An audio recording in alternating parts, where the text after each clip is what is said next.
রাধে রাধে বন্ধুরা, রান্ধনী তনুজা চ্যানেলে স্বাগতম। আজকে মিষ্টি কুমড়ো আর আলু আর সোয়াবিনের রেসিপি দেখাবো। কড়াইটা গরম হয়ে গেছে, তেল দিব।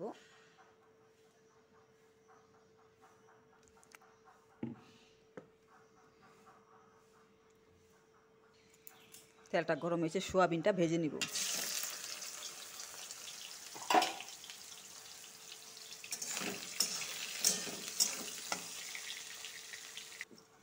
সোয়াবিনটা ভাজা হয়ে গেছে, সোয়াবিনটা নামাই নিব। ওই তেলে আরেকটু তেল দিব। তেলটা গরম হয়েছে, এলাচি দিয়ে দিব 3-4টা, আর তেজপাতা দিব।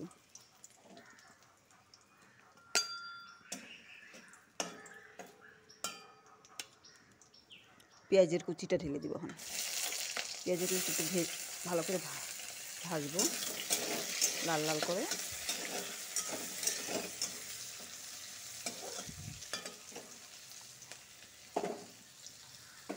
পেঁয়াজ কুচিটা ভাজা হয়ে গেছে না, আলুটা ঢেলে দিব।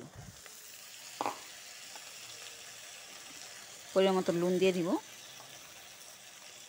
আর হলুদ দিব। সাথে ভালো করে ভাজবো।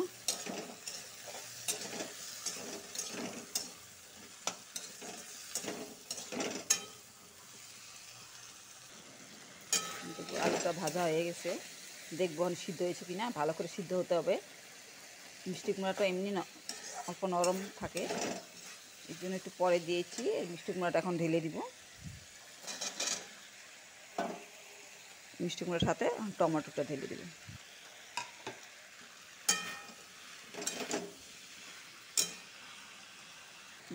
এখন সোয়াবিনটাও ঢেলে দিব।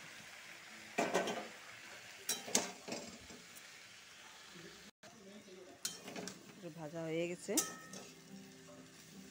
মিষ্টি কুমড়া আলু সোয়াবিনের সাথে। এখন আদার পেস্ট, মরিচের পেস্ট, জিরার পেস্ট আর ধনিয়ার পেস্টটা ঢেলে দিব।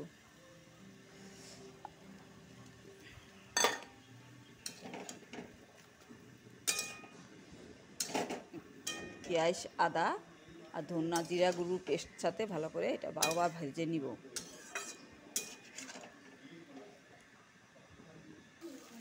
মশলার সাথে ভাজা হয়ে গেছে,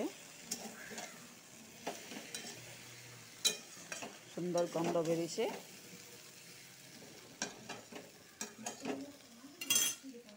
পরিমাণ মতন গরম জল ঢেলে দিব। গরম জল ঢেলে দিব।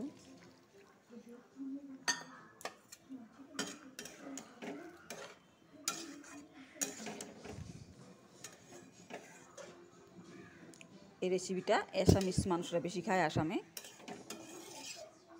আমি তো ছোটো থেকে আসামি বড় হয়েছি, এর জন্য মানে আসামিস রেসিপিগুলো অল্প অল্প জানি। কার কেমন লেগেছে রেসিপিটা দেখতে কমেন্ট করে জানাবে। আর এটা তখন 3-4 মিনিট মতন ঢেকে রাখবো।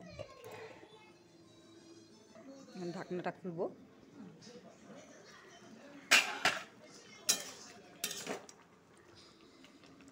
হয়ে গেছে, কি সুন্দর কালার হয়েছে দেখো।